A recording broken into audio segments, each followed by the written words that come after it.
Friends, welcome to my workplace at Ranaghat, West Bengal, India. Let us observe this totally unedited surgery.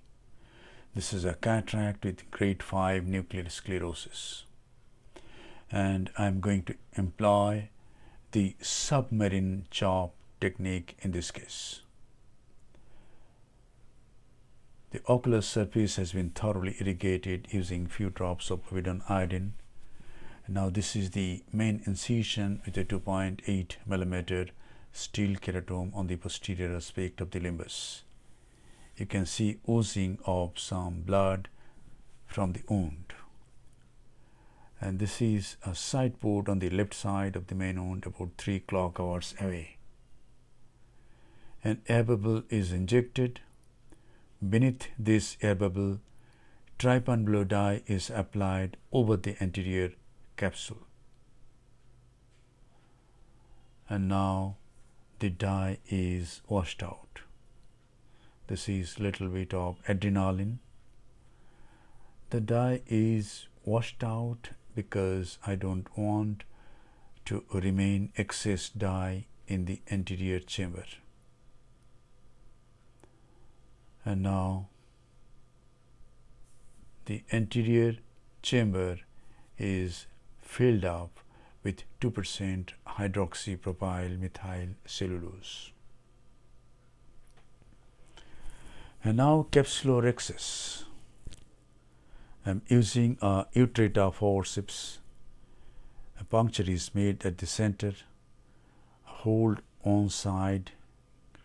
Rotate this tag anti-clockwise all around to get an adequate size traxis of about 5.75 to 6 mm. And now hydrodissection. Hydrodissection is done with BSS using a 27 gauge cannula. The nucleus is mobilized. And now we are going to employ the submarine chop technique. The Phaco needle is exposed to about 1.75 mm. So rotate the sleeve and expose the tip little more.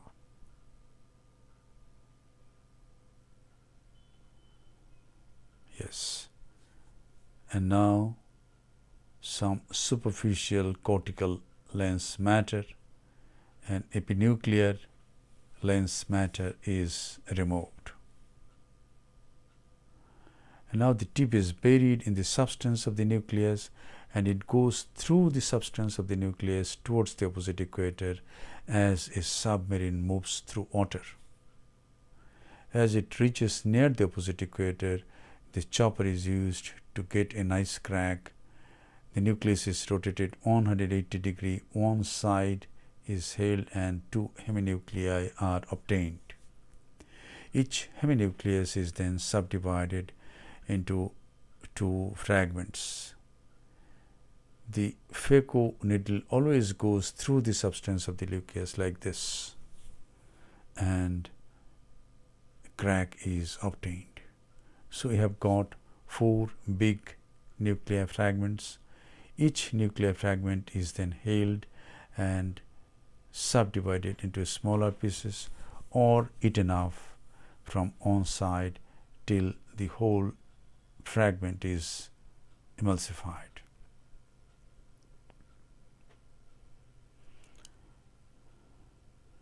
I always try to keep the epinuclear shell intact so that it acts as a contact lens to prevent posterior capsular rent. 2 fragments removed. This is the 3rd fragment.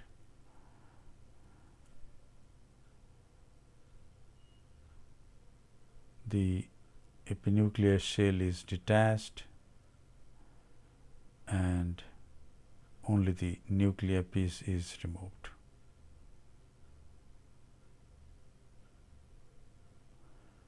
This is most important during the emulsification of the last piece. In this case, the posterior capsule remained far away from the Phaco tip, and there is no to and fro movement of the posterior capsule. There is no trampolining of the posterior capsule. So we can emulsify all the pieces. What will you do if the posterior capsule comes forward and there is the last piece emulsification becomes risky? Very easy solution is implant the lens and over the lens emulsify the last piece. It is called IOL scaffold technique. And this is removal of the cortex. The antechamber was filled up with visco, and through the main wound we can remove the cortex. Only the cortex which is at around 10 o'clock or 11 o'clock needs to be removed from the side port. And now is the time to implant the intraocular lens. Hydroimplantation means the anterior chamber is maintained by irrigation through the side port. So the irrigation cannula goes through the side port and the anterior chamber is maintained, and the lens is injected through the main wound. Here it is. This is called hydroimplantation. Antechamber is maintained by hydro and the lens is implanted. Hydroimplantation means without help of viscoelastic substance. And now the irrigation aspiration is being used to remove some cortex at this position at around 11 o'clock.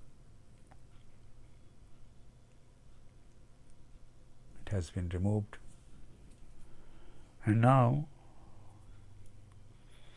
we are going to close the case. This is moxifloxacin. Now the side port is closed by corneal stromal hydration,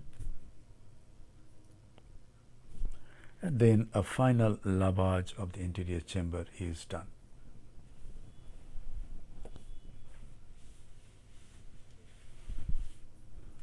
This is the final lavage. The anterior chamber is formed, and we have to check the integrity of the wounds.